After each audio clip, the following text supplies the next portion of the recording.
Bismillahirrahmanirrahim. Assalamu alaikum warahmatullahi wabarakatuh. I hope you all are fine and doing good. Today we are going to study another new topic from the chapter States of Matter. अच्छा बच्चों, हमने last अपने जो video थी उसमें हमने study किया था that there are 3 states of matter, solid, liquid और गैस, और हम उसको कैसे डिफरेंशिएट कर सकते हैं। हमने इस बात को डिस्कस किया था on the basis of the particle arrangement in solids, liquids and gases, कि उनकी पार्टिकल अरेंजमेंट क्या है।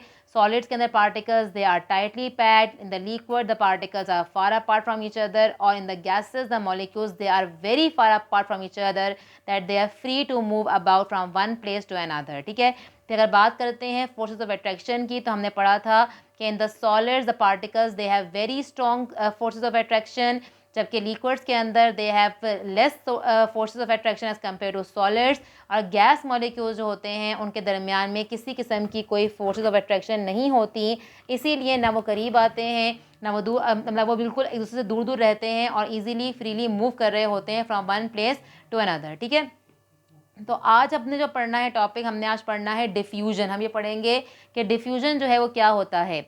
तो डिफ्यूजन बच्चों बेसिकली क्या होती है, आप देख सकते हैं यहाँ पे इसकी एक डेफिनेशन लिखी हुई है कि the phenomenon in which particles move from higher concentration to lower concentration is called diffusion. यानी कि जब पार्टिकल्स जो हैं वो हायर कंसंट्रेशन से about the term, by the term concentration we means के अमाउंट, ठीक है, यानी कि हम ये कह सकते हैं कि जब मॉलिक्यूल्स वहाँ से जहाँ पे उनकी अमाउंट, उनकी क्वांटिटी ज़्यादा है, उस जगह पर मूव करके आएंगे जहाँ पर उनकी अमाउंट या उनकी क्वांटिटी कम है, तो हम इस तरह की मूवमेंट को कहेंगे कि वो डिफ्यूजन है। ठीक है, इसके हम अच्छे तरीके से एक्सप्लेन करते हैं with the help of the example. आप देखिए इस फिगर के अंदर हमारे पास वी आर हैविंग 3 बीकर्स। ठीक है, हमारे पास इसके अंदर लिक्विड मौजूद है, पानी मौजूद है, वाटर मॉलिक्यूल्स आप देख सकते हैं यहाँ पे इन्होंने आपको शो किए हुए हैं। हमने क्या किया है कि with the help of a dropper हमने इसके अंदर डाई ऐड की है। डाई मीन्स कोई भी कलर हमने इसके अंदर ऐड किया है। तो आप देखेंगे जब with the help of dropper हम इसके अंदर डाई डालेंगे तो आप ये देखेंगे कि पहले जो हमारे पास डाई के मॉलिक्यूल्स हैं वो एक जगह पर गैदर हुए हुए होंगे। ठीक है, इसकी एग्जांपल बिल्कुल ऐसे है जैसे जब आप रूह अफ़ज़ा बनाते हैं तो आप ये देखते हैं कि आपके पास जब पानी का ग्लास है उसके अंदर आप रूह अफ़ज़ा को डालते हैं तो पहले क्या होता है कि आपको नज़र आता है जैसे रूह अफ़ज़ा बिल्कुल पानी के बीच में एक लेयर सी आ गई है, और आहिस्ता आहिस्ता आपको लगता है कि रूह अफ़ज़ा जो है वो पूरे के पूरे लिक्विड के अंदर, पानी के अंदर स्प्रेड आउट हो गया है। ठीक है, तो बिल्कुल ये वैसी एग्जांपल है कि जब हमने डाई को डाला बीकर के अंदर तो हमने देखा कि पार्टिकल्स जो हैं अभी बीच में मौजूद हैं हमारे पास यहाँ पे।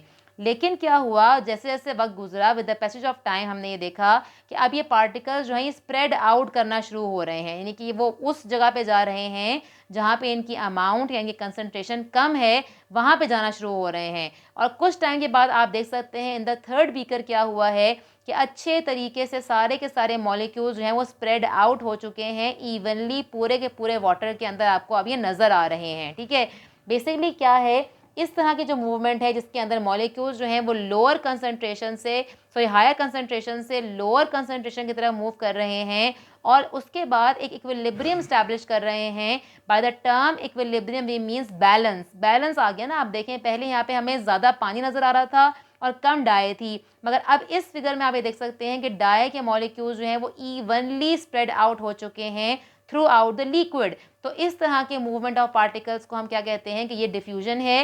ये पार्टिकल्स जो हैं they are moving from the higher concentration towards the lower concentration. ठीक है, इसके हम और एग्जांपल्स देख लेते हैं। फर्स्ट एग्जांपल है परफ्यूम की, बहुत सिंपल एग्जांपल है। आप देखें कि आप जब अपने कमरे में या अपने किसी भी रूम के अंदर आप जाके एयर फ्रेशनर करते हैं, या आप किसी रूम के कॉर्नर पे खड़े हो जाएं और जाके वहाँ पे आप कोई परफ्यूम ले लें या एयर फ्रेशनर ले लें, आप उसको स्प्रे करें, तो आप ये देखेंगे कि अभी जिस कॉर्नर पे आप खड़े हुए हैं और आपने स्प्रे किया है वहाँ पर क्या हुआ कि जब वो गैस मॉलिक्यूल्स बाहर निकलेंगे तो उस कॉर्नर पे अभी मॉलिक्यूल्स की कंसंट्रेशन या मॉलिक्यूल्स की जो अमाउंट है परफ्यूम के मॉलिक्यूल्स की वो ज़्यादा है, और बाकी पूरे कमरे के अंदर उनकी अमाउंट या उनकी उनकी जो प्रेजेंस है वो नहीं है। लेकिन with the passage of time क्या होगा, विद इन 1 मिनट और उससे भी कम टाइम में क्या हो जाएगा कि पूरे के पूरे रूम के अंदर इवनली उसकी फ्रेगरेंस जो है परफ्यूम की वो फैल जाएगी।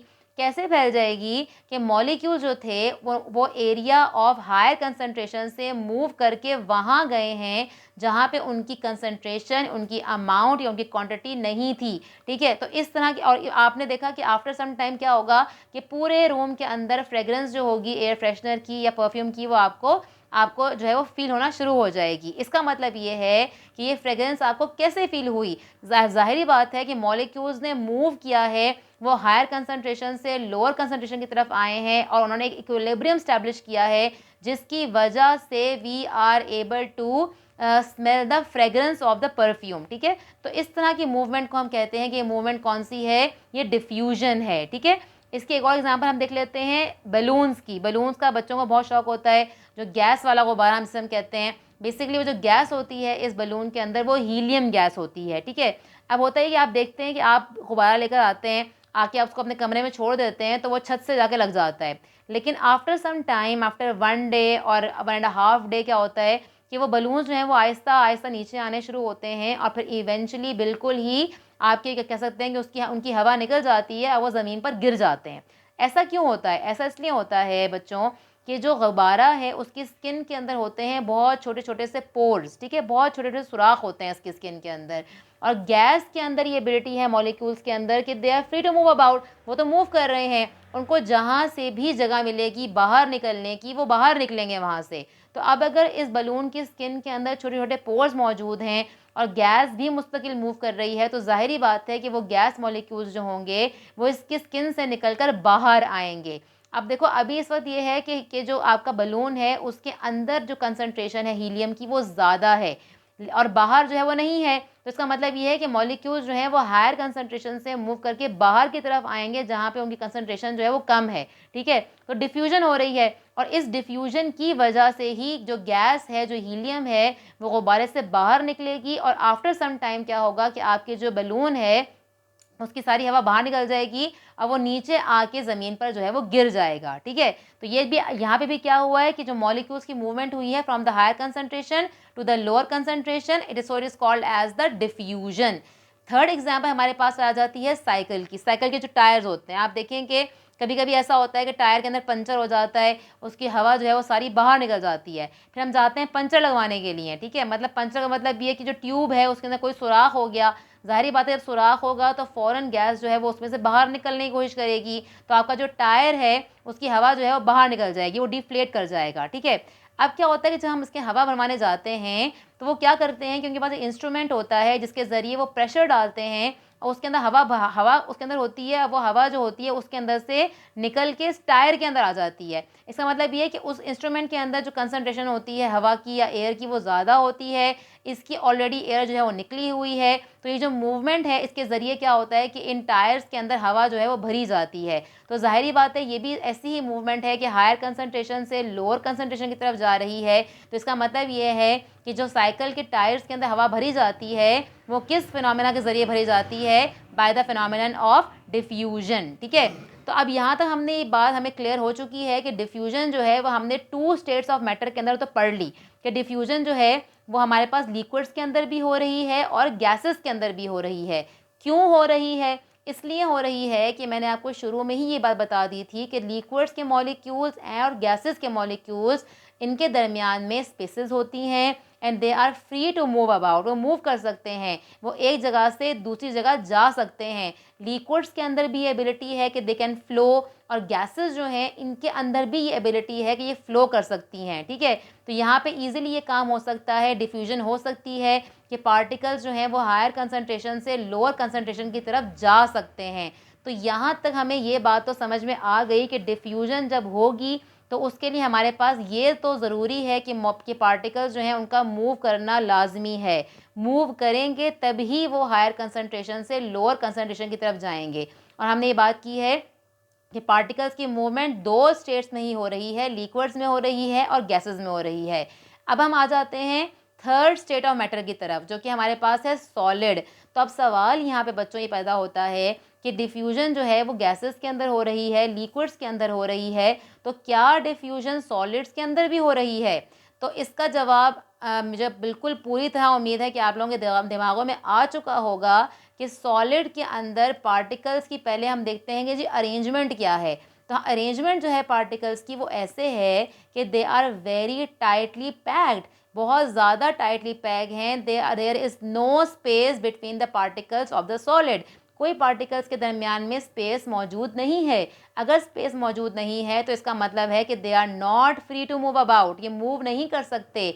हमने पहले भी ये बात डिस्कस की थी कि पार्टिकल्स जो हैं ये मूव नहीं कर सकते, एक जगह से दूसरी जगह नहीं जा सकते, बट और bye standing on their mean position ये वाइब्रेट ज़रूर कर सकते हैं। मतलब अपनी जगह पे खड़े रहेंगे और इनके अंदर वाइब्रेशंस होंगी, मगर ये मूव नहीं कर सकते।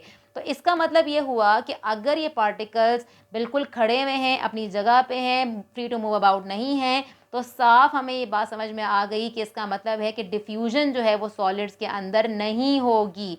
क्यों नहीं होगी? क्योंकि डिफ्यूजन के लिए हमारे पास ये होना ज़रूरी है कि पार्टिकल्स जो हैं वो मूव करें। जब पार्टिकल्स मूव ही नहीं कर सकते तो फिर डिफ्यूजन जो है वो नहीं होगी। ठीक है, तो बच्चों मुझे उम्मीद है कि आप लोगों को सबसे पहले तो ये कि डिफ्यूजन समझ में आ गई होगी क्या होती है।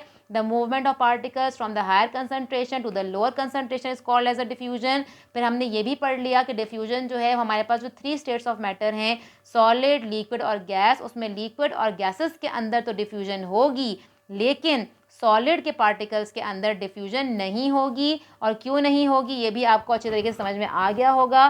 तो बच्चों आपने हमारी वीडियो को लाइक करना है, शेयर करना है, कमेंट करना है और आपने हमारे चैनल को सब्सक्राइब करना बिल्कुल भी नहीं भूलना। इंशाल्लाह ताला हम आते रहेंगे और नए नए टॉपिक्स के साथ और आपकी कन्फ्यूजन्स को दूर करते रहेंगे। तब तक के लिए टेक केयर एंड अल्लाह हाफिज़।